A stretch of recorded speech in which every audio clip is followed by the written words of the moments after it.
All right, so the body is kind of the mind is kind of the body. A human being is one thing. The felt experience of being human is one thing. We can't break it into parts and into neatly ordered categories and containers, right? A human is a human. It's so we have to have this holistic view. But when we talk about the mind or the body, we're basically coming at that whole thing from a particular angle. So we're talking on the mind perspective or the mind angle of the whole. We're talking about the body, that means we're looking at a particular layer or part of the whole. I just want to clarify that when I talk about mind and body. They're not separate things, they're one thing, but we can talk about mental or physical aspects or layers. And all of these layers bleed into one another and they intermingle and they're completely linked and they function as one system, as one collaboration of parts, each in relationship with one another. So there are two ways we can look at, two lenses we can look through, many more as well, but two primary lenses we can look through at the body mind or at this human experience of being in a body. We can look at how things occur in a top-down fashion, meaning from mind to body, from ethereal to material. Well, that's kind of nice. So from consciousness to form, that's top down. And then we can look at bottom up, which is kind of from the unmanifest, from the form, which is unconscious material, up into consciousness, up into mind or awareness of. So let's have an example of each. Top down, from consciousness through to body. A perfect example of this is if you believe that rounding your back is going to cause you pain and everyone tells you that. You've got a lot of social evidence, cultural evidence, whatever form of evidence, secondary, not primary, but you still start to believe it because you trust people that rounding your back is going to cause an injury. You're more likely then, because you've essentially hypnotized yourself, to experience pain if you round your back. Because your beliefs and your thoughts and the evidence that you have to justify those beliefs and thoughts suggest and point to the likely outcome of rounding your back as being painful, which means it seems risky. It's perceived as a risky thing to do, right? Does that make sense? It's pretty clear, right? If everyone says, don't do this, you'll hurt yourself, you're more likely to think that you're going to hurt yourself. And that means that your nervous system or your mind or your body mind, whatever it is, your system is more likely to flag it as a threat. The alarms go off, and one of the alarm systems is pain. It's a warning. Pain isn't always damage. Sometimes it's just a warning. So that's top down. That's how you can install a belief, like planting a seed into the soil from above, which can increase the likelihood of a particular physical, material, bodily, unconscious outcome. Now, bottom up is a little different. Bottom up is when we lean into being guided by the unconscious. The unconscious isn't dumb, first off. It's not without predictability. It's not without causality. It's not without rationality in the sense that, like, it makes sense. It's just that it's kind of in the dark to you. You're not conscious of it, so it's unconscious.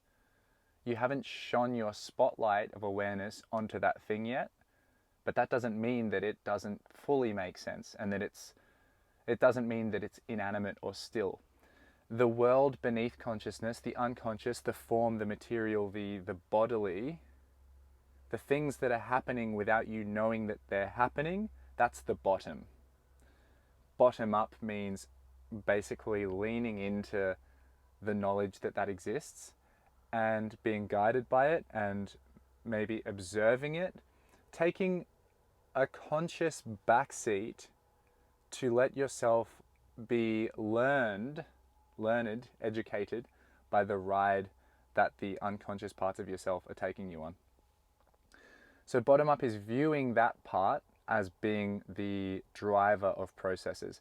Processes go top down, bottom up. It's all happening together all the time, but we can look at how things are trickling down and we can look at how things are rising up. It's just different ways of looking, okay? So an example of this is that unbeknown to you, for some reason, you meet someone and you have this tension in your body. You have shivers down your spine. You have this unease in your gut. You're not aware of any conscious belief. You haven't planted any mind seed into the body that, you're not deliberately hypnotizing yourself, or you're not aware of any sense of thought about that person. It seems fine, but your body is saying, whoa, it's not saying it. This is how you can interpret it with your top-down mind. The body is just giving you information. It's just raw information. It's not subject to cultural bias or spin or journalistic storytelling like the mind and the ego is. It's just giving you a feeling. And you interpret that feeling as tightness. That's what it feels most like to you. And you say, well, okay, you form this picture. Still not a story yet. It's just correlated data. Tightness, this person, that's funny. Something is happening. I am reacting. But I'm not choosing to react. It's my body reacting, so it's bottom up. In the same way, you could have music playing. You could have this really nice earthy beat, this rhythmic beat, and you start to feel like, I can move my feet to this. I can move my hips and my belly to this. That's kind of bottom up too, right? You're giving the body some stimulus, you're exposing it to a particular environment, and the body is kind of like, it has an inclination to respond or feel a particular way as a result, and you're just observing how that's happening and you're letting it play out. You're sitting back and saying, hey, let's see, what is this? What am I going to do here without knowing that I'm doing it, right? Bottom up.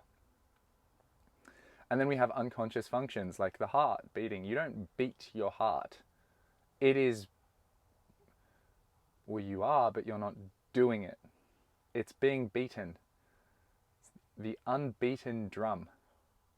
Anahata, the heart. So that is also kind of the bottom up world, if we want to view it that way, where it's the things that are happening without your needing to micromanage them. That's the bottom up. And the top down is you deliberately, consciously playing with how you can instill or install patterns into the body rather than only recognizing the patterns that are coming up or sorting the raw info into patterns. Now, the reason why bottom up can be more rational is because bottom up, the bodily world, what's coming up through the flesh, is very pure and honest in its intent because it doesn't have anyone to please and it's an internal thing. It's survival based. It wants to feel safe. Your body wants to feel safe. Sometimes it feels safe, sometimes it doesn't feel safe. Particular scenarios that it feels that your body seems to have a way of managing or it's familiar with, it's going to feel safer in, and newer ones tend to be more stressful for it. That's because when you're exposed to a particular scenario over and over again, your reaction can become more practiced and precise. When you're exposed to a new thing, that raw info is like whoosh. So the body is giving you the raw info, but you're perceiving it as overwhelming and your conscious mind doesn't know how to deal with it. So there's parts of you that are going like this. There's new stuff happening and you're trying to sort it out, and that's perceived as this unease, this difficult processing of what's happening. The body's rational because it doesn't have to tell a story. The mind and the ego tells a story. If you're feeling something, you're just feeling it. But as soon as you're in a tribe or a community, or you have an identity, you're perceived by others. You're going to try to make sure you're perceived favorably, because rejection feels like death within the tribe. Because you don't want to be seen as someone who acts unpredictably in an unwanted way. You don't want to be seen as someone unreliable and unhelpful to be around. And this means that when you feel things from the bottom up, your body presents you with this raw data. You check in with that and you look around you at how everyone's behaving. And you interpret that data and tell a story about what it means in a way that makes you feel good about yourself and makes others look at you favorably. All right, so let's take an example. Let's take a kind of funny example. Someone is crying because they're upset because their body isn't feeling safe, and that emotion is coming up. That energy and emotion is coming up as sadness. But in their social circle, it doesn't feel safe to express sadness. And so when the tear comes up in their eye, the story that they tell top down, meeting the bottom up experience of raw data, is, oh, I've just got something in my eye. I've just got something in my eye. I'm not sad, it's fine. Because they don't want to be perceived in this particular environment, which is like, maybe it's slightly toxic, or it's just like not emotionally attuned. People don't have a high EQ. It's perceived as weak to cry, so I just have something in my eye, right? So you're telling a story about the feeling that's coming up to present a particular persona to everyone else. That's a very top-down thing to do, right? That's the dismembered,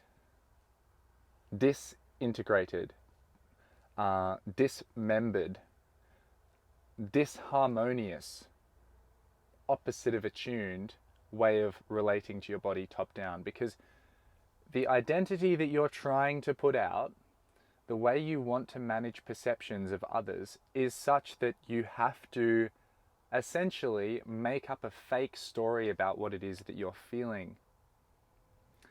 So you're splitting off that raw data from the truth of it, and you're telling a story which is shaped to manage your perceptions of others so you can feel safe. When actually what would be ideal for feeling safe is that you could express your body's feelings without shame and with clarity, and you could identify what that raw data is most likely pointing to, so that you could share that with the tribe, share that with your people, and help everyone relate better to their raw data to make better decisions by relating to their body. That's harmony, that's integration, that's attunement. Body is offering me sensation. I open fully and I am receptive and aware of that sensation.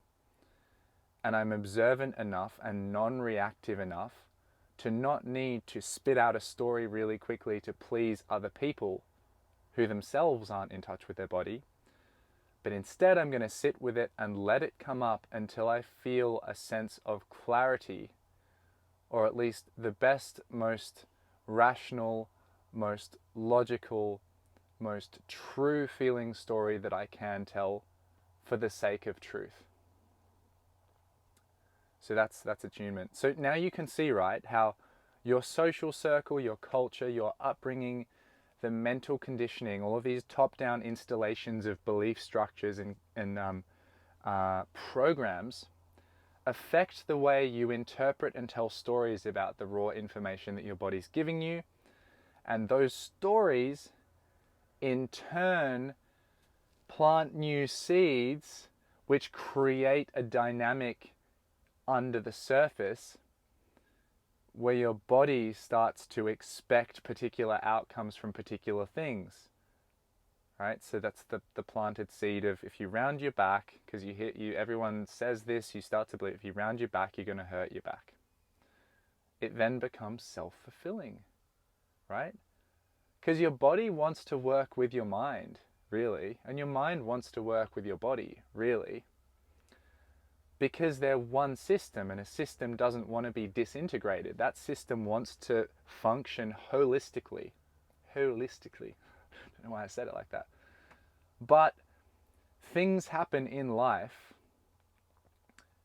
which cue us to break that process apart and express it in a different way to please others, or to create an alternative way of being safe and belonging.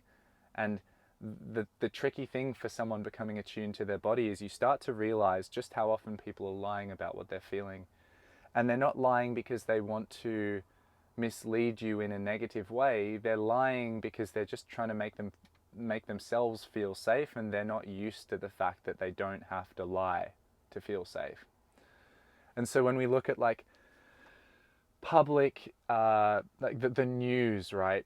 When we look at like a lot of public opinion on things, or fear-based messaging, fear-based language, a lot of it tries to instill this sense of unrest in the body of people to prompt them into action, to feel safe, to remedy that sense of threat with safety.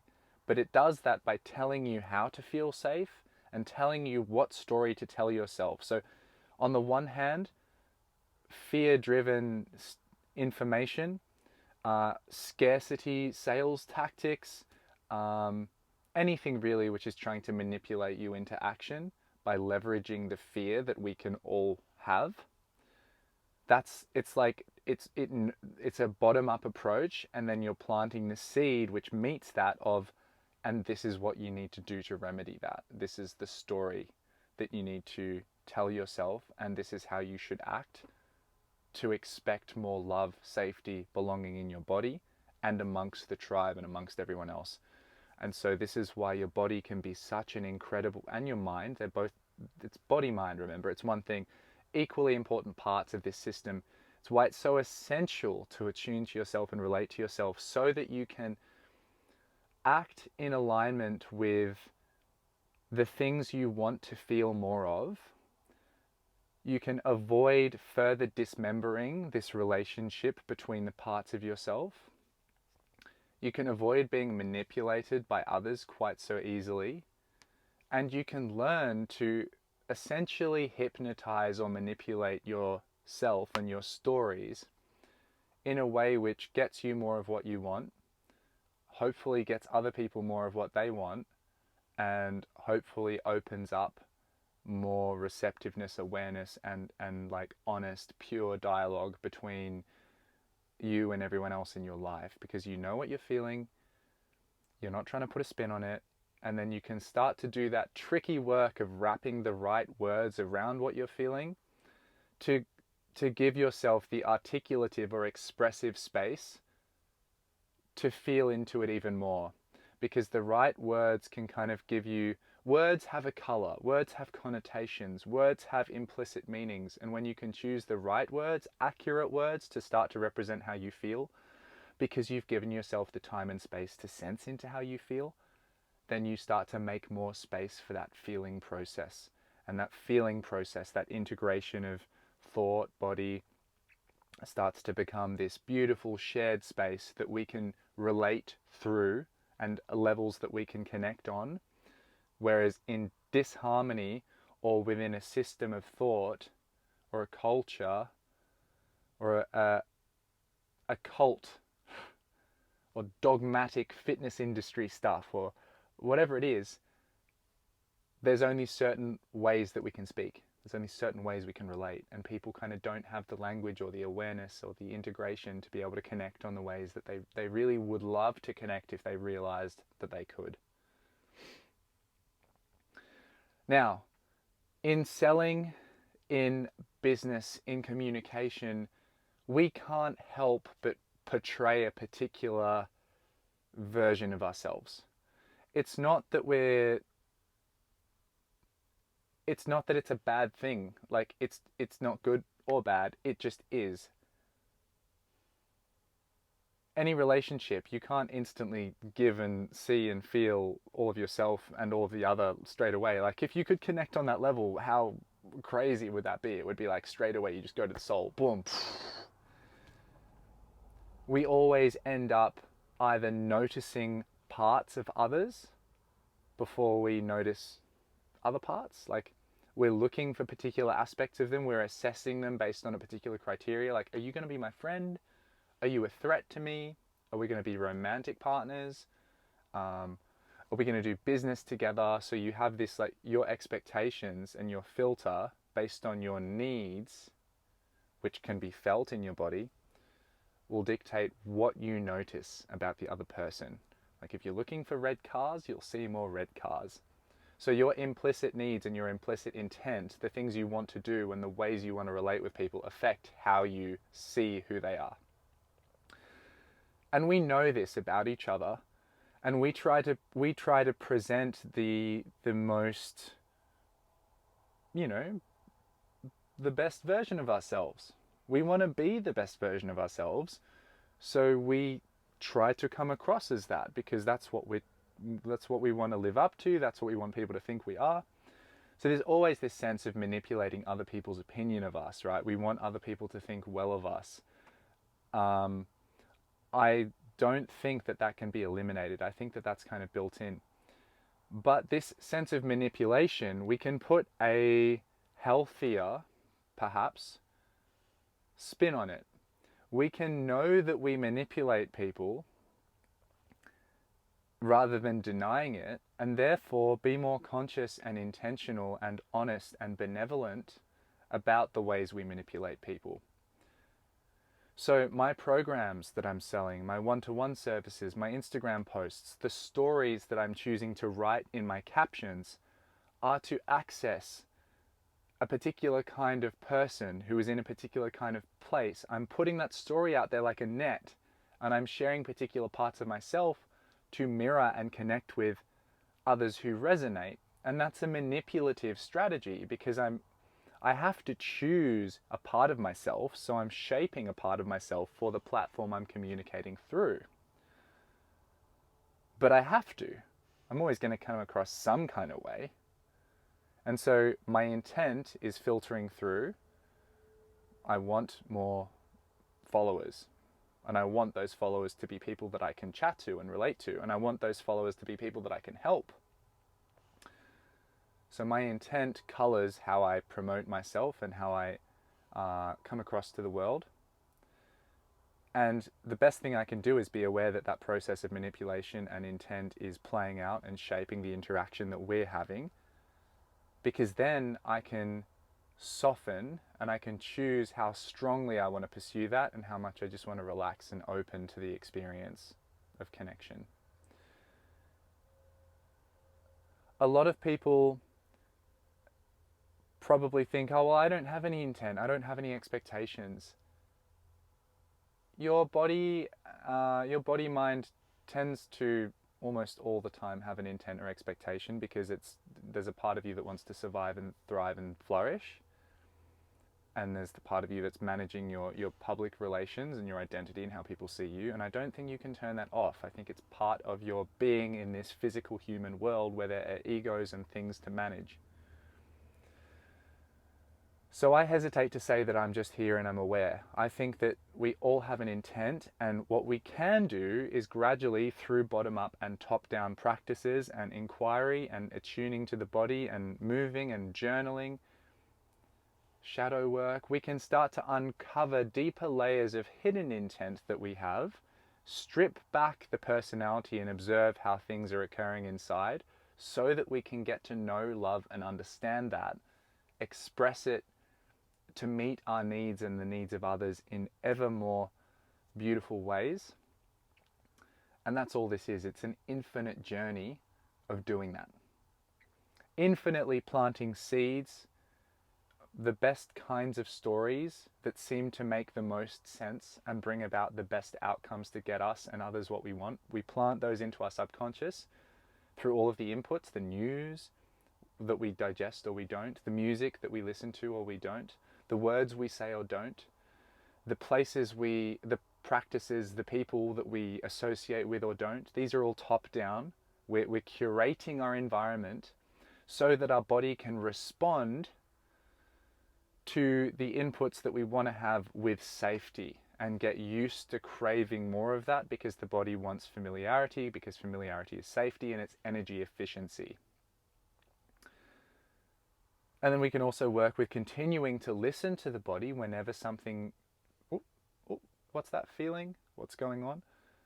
And without immediately trying to act upon it, without assuming that we understand it, without assuming a particular intention, just wait, see what comes up, see how you feel, attempt to put words to it, feel into it.